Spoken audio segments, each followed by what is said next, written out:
Okay geng, ni kawasan rumahku ada agak annoying lah, sebabnya ada rekahan-rekahan. Tumbuhan seperti ni dia boleh tumbuh, jadi aku ambil dia, aku buang aku tabung kat tempat-tempat yang aku tak mau ada benda ni naik kan. Apa boleh add to cart dulu, tapi tak beli, jangan beli lagi lah, sebab tak tahu berhasil ke tak. Tadi aku hampa kata aku tipu orang pula kan. Tengok dulu untuk beberapa hari ni, dan ni musim hujan, itu pun dah mendung lah nak hujan. Kawasan-kawasan macam ni nak mesin, nak waiter rumah jiran. Kalau aku boleh mesin je, tapi takut lah, aku tabuk je racun.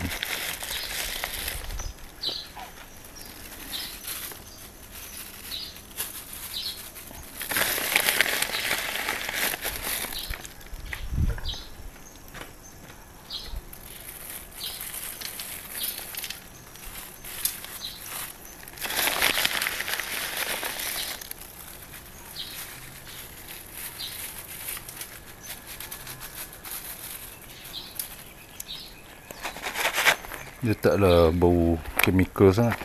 Ni hampa tengok dia punya material, macam budak sejuk ke dah.